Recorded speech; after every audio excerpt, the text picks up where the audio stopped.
All right, good morning, friends. It's time for the hands-free drive to work. You know it's unsafe to touch that phone while you drive, so you can keep your hands on the wheel and at the same time have a conversation about how to steer yourself through the weeds of work.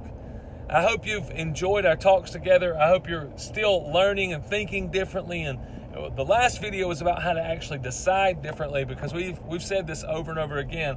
You may get tired of it, but I'm just going to keep on saying it. We'll never act differently. We know to be successful. We know to change directions, to have a new direction away from how we were to how we want to be. We have to have a new direction, but we'll never, and to do that, we have to change our actions. We have to act differently, but we've said we'll never act differently until we first learn how to decide differently. And we'll never decide differently until we first learn how to think differently. So we've been talking a lot about how to think differently, a lot. And then the last video, we talked about how we're going to start to decide differently. It's an incredible, life-changing process when we learn how to decide differently. If we start to put these principles into practice and say, hey, it's hard to unsee it. When you see how big of an impact making decisions from identity can be, it's hard to unsee it. So if we begin to build these new character traits that ultimately build a new identity, then we automatically start to make new decisions. And when we make new decisions, that's when we can see what we should do and then actually do it, instead of knowing what to do but never actually acting on that, never making the decision to do what we know to do. We said yesterday in the video, we can actually do things in a day that would have previously taken us months when we start to learn differently. But it takes weeks, months, sometimes even years to be able to decide differently. So we need to start today.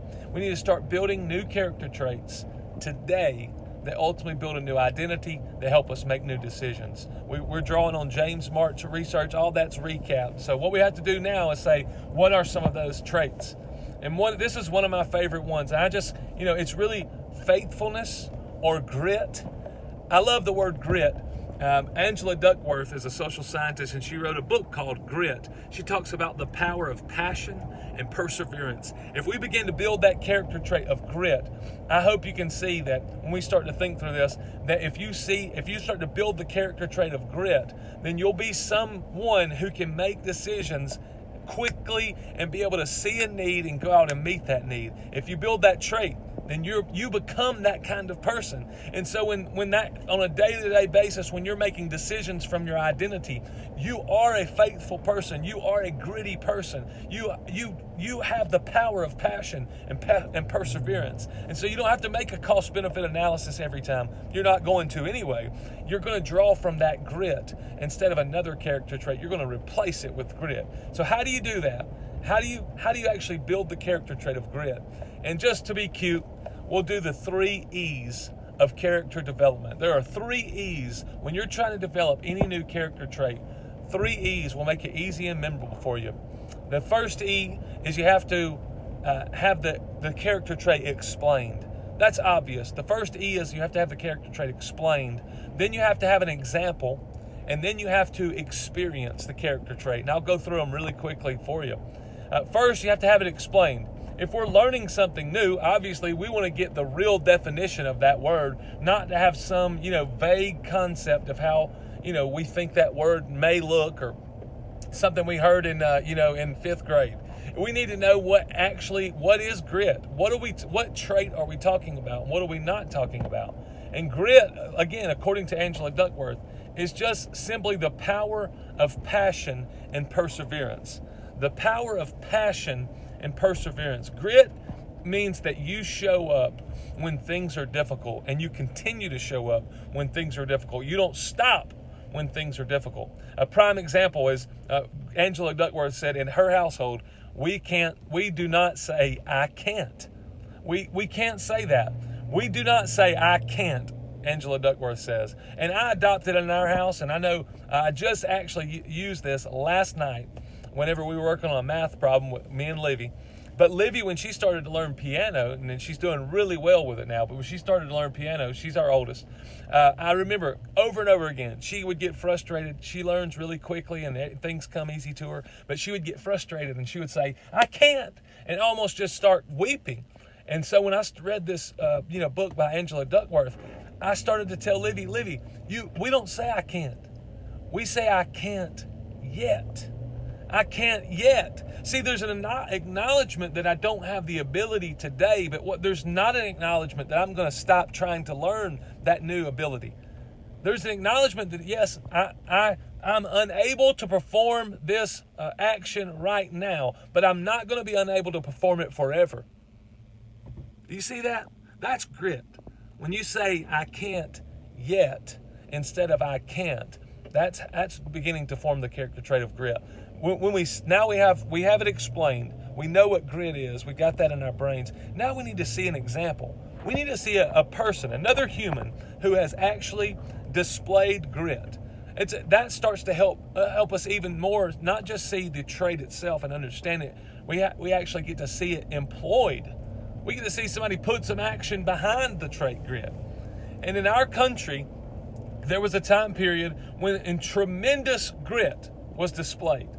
Tremendous grit, and we're all benefactors of this grit today. Tremendous grit was shown during the civil rights movement. And I think about this a lot of times because my dad and my buddy's dad couldn't go to the same school when they were in high school. At East Hall High School, where my dad went to high school, he was part of integration there. That was not that long ago. We're not talking about a couple hundred or a couple thousand years ago. We're talking about just in my dad's lifetime, one generation ago, it was literally illegal for my dad and my friend's dad to go to the same high school, and he was there the week before integration took place. There was only white students at East Hall High School, and only black students at another high school across the town. So then when that was integrated, again, my dad has told me stories about the day he remembers, the day the integration took place. But at that time, the reason that came about is because there were some individuals who displayed tremendous grit. They never said, I can't. They never said, I can't, or it'll never happen. They said, I can't yet. They said it hasn't happened yet, but they continue to fight for equal rights for everybody created in the image of God. And the most famous of those individuals, obviously, was Dr. Martin Luther King Jr. That's what he believed. He believed that every one of us were created in the image of God. And so when we're all created in the image of God, we have all of the equal rights that God has given people. He drew on the Declaration of Independence. He said, our own Declaration of Independence, with the Declaration of Independence, America wrote a check, he said. He said that we said all men are created equal and endowed by their Creator with certain and unalienable rights. That's rights that can't be taken away. And so Dr. Martin Luther King said, when they wrote that statement, America wrote a check. And he said, on the March on Washington, he said, we're here to cash that check. That's all. It was written back in the founding documents that all men were created equal. He said, we're just here to make sure that we actually make that check good, because we weren't at the time. Do you see how massively faithful and gritty that Dr. Martin Luther King had to be to continue to show up time and time again, continue to ultimately even gave his life for a cause that has literally changed a country. And he didn't just do it for just African Americans. Obviously, it's made a massive impact on policies and the way that African Americans particularly have been treated in this country. But think about what he did for all of the white individuals at that time who had hatred in their heart and didn't understand how to love everyone that God created. And because of his grit, they began to see that, hey, I have blinders on. What is wrong with me? I thought I could see, but apparently I can't see what should be blatant in front of me. Dr. Martin Luther King showed a massive amount of grit. And because he did, even Angela Duckworth says in her book, Grit, she says it's intertwined with purpose.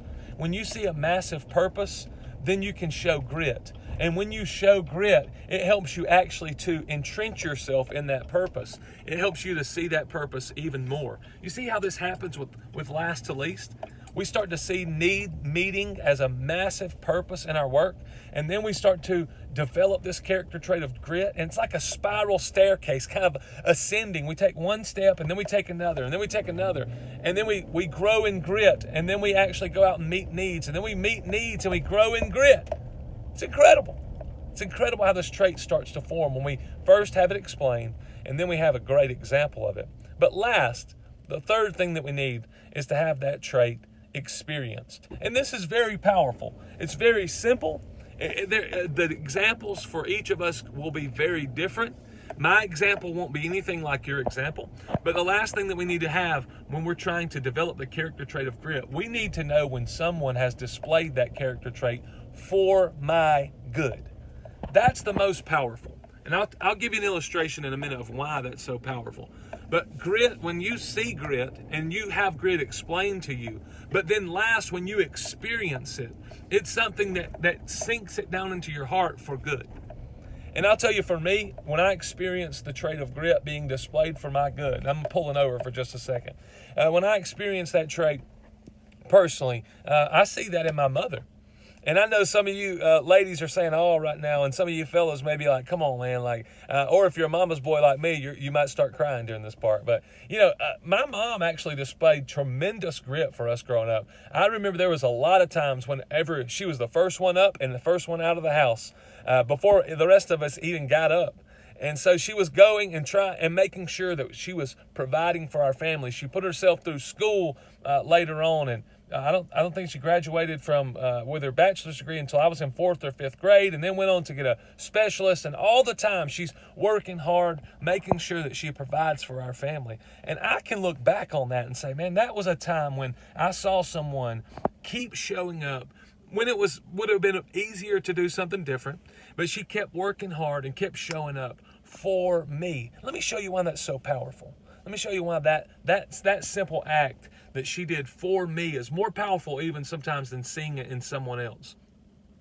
And again, I'll show you too how even Dr. Martin Luther King's I have experienced his grit, but particularly when I see my mom showing grit for me, or I see Dr. Martin Luther King showing grit, and I see it for me. If I see it for me, watch how it develops this trait in me.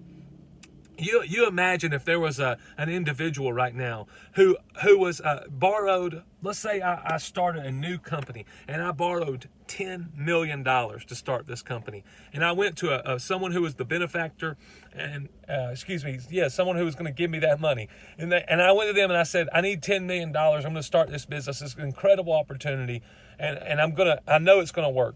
I'm very confident it's going to work. And then I went out and started to run the business. And in that business, I would buy things from some. I would sell things to others. And let's imagine it did not go exactly how I thought. Imagine that. It happens, right? But imagine this business didn't go exactly like I thought. And I had to go to that person who had given me that $10 million and say, listen, I have failed. I failed miserably. I've lost all of your money. I thought it was going to work, but I've lost all your money. Imagine that person said, listen, Casey, I know you tried. I can see how much effort you put into this, and I'm going to forgive your debt. You don't owe me a penny. Imagine that person looked at me and said, look, your debt is completely forgiven. You don't owe me a dime. The $10 million is completely forgiven. Now, one, what do you think about that person? But two, imagine that I went away from that conversation completely freed of my $10 million debt. And I began to go back to the people who I had sold some of that product to who maybe hadn't paid yet. I went to those accounts receivable, and I started to go to them. I say, look, you owe me $100. You owe me $100, and you better pay me right now. And let's say they said, Casey, I can't pay you. I'm sorry. I wish I could, but your business failed. My business failed. We all fell on hard times, and I can't pay you. Imagine me dragging that person into court and suing them over $100 and telling them they had to pay every penny before they would be forgiven. Now, how do you feel about me right now, who had just been forgiven a $10 million debt, and then go and attack someone and have them thrown in prison, or make them, be punished because they owe me $100?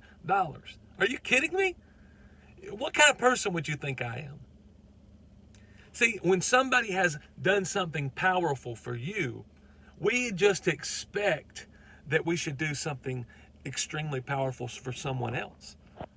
When someone's done something great for you, then it makes it just second nature to go out and be able to do that for someone else. See, when I see my mom saying, okay, I went out and I provided for you and I showed grit for you. Now when I see a need with my customers or my neighbors or my neighborhood, it makes me think, how could I not go out and meet their need when all of my needs were met by her?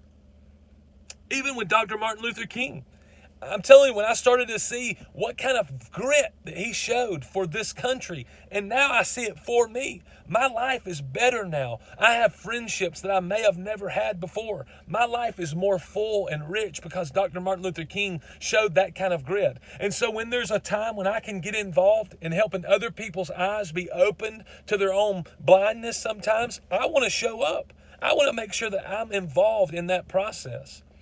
Do you see what I mean? When we've experienced that same character trait, now the character trait, it makes more sense. It just naturally kind of flows out of us. So first we need to have it explained. Then we need to see a great example. But last, we need to draw on the times when we've experienced that trait. We need to remind ourselves consistently of times when people have shown faithfulness, grit on our behalf. And we will see grit start to show up in our own lives. I can't wait to hear stories from you.